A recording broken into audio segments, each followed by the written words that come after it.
Assalamualaikum warahmatullahi wabarakatuh.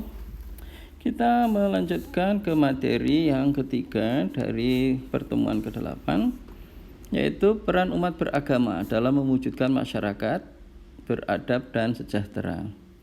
Kalau sebelumnya kita membicarakan di sini adalah masyarakat madani, ya.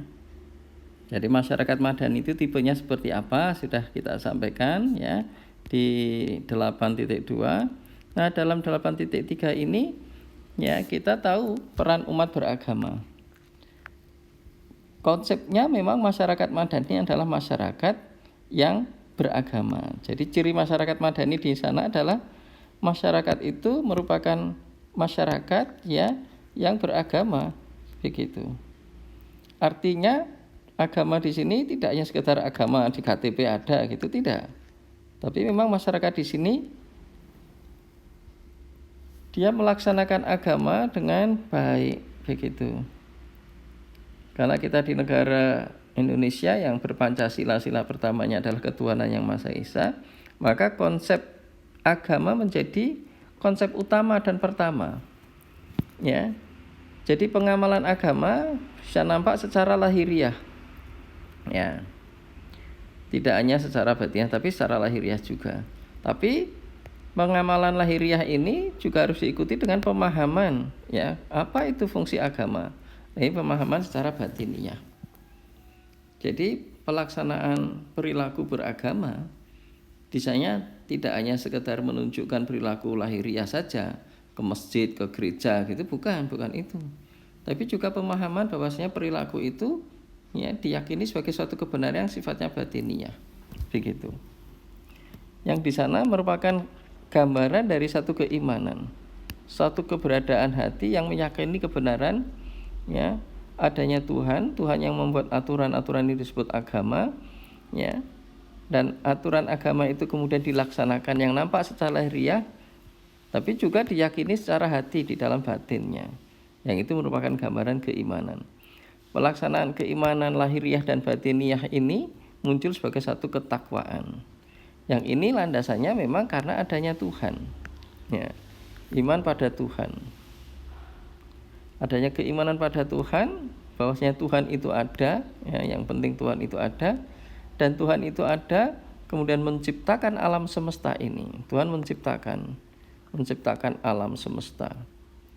Kemudian alam semesta yang diciptakan oleh Tuhan ini, ya, di dalamnya ada makhluk hidup, ya, ada makhluk mati, ya.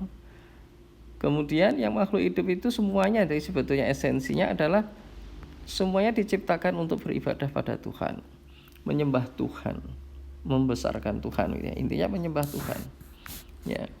Kemudian kalau ini manusia, ya manusia beribadah pada Tuhan, ya, sudah kita pelajari di esensi diciptakannya manusia. Kemudian apa hakikinya manusia? Hakikinya manusia itu adalah ciptaan. Sebagai ciptaan apa yang dia lakukan? Maka dia melakukan apa yang disebut dengan beribadah. Ya. Kemudian manusia memiliki misi sebagai khalifah, yaitu sebagai pemimpin. Khalifah itu memimpin, ya. Diberi tugas sebagai pemimpin. Tentu pertanyaannya memimpin apa, ya?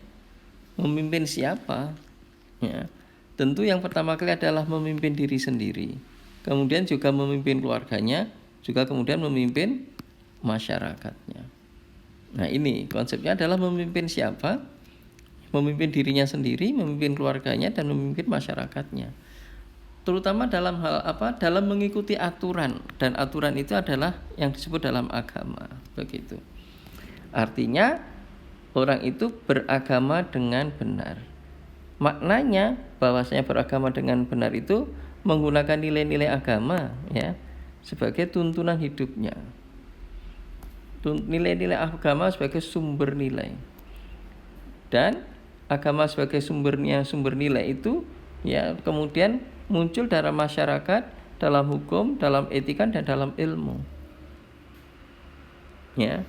Jadi 1, 2, 3, 4 ini merujuk pada nilai-nilai yang ada pada agama. Begitu. Sehingga nilai-nilai ada agama muncul dalam satu bentuk aktualisasi di adat kebiasaan, di hukum, di etika, dan di ilmu. Nah, adanya masyarakat yang dengan nilai-nilai agama ini menjadi masyarakat tersebut adalah masyarakat yang beradab. Adanya masyarakat yang beradab akan memunculkan masyarakat yang sejahtera, begitu. Yang mana sejahtera tidak hanya dari konsep lahiriah saja, tapi dari konsep batiniah juga. Ya, konsep-konsep lahiriah ini nampak sebagai mudahnya saja, yang paling primer adalah sandang pangan papan.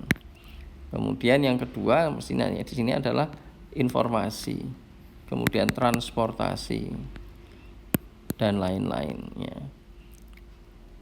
Kemudian batiniah muncul di sini adalah adanya keadilan, kemudian adanya kerukunan. Maka di sini ada toleransi. Ya, kemudian apalagi di sini keadilan, kerukunan, toleransi muncul, kemudian adalah kedamaian, dan di sini muncul juga ketenangan. Itu konsep masyarakat ya yang bisa dilahirkan di dalam hal ini adalah bagaimana peran umat beragama dalam mewujudkan masyarakat yang beradab ya dan sejahtera ini.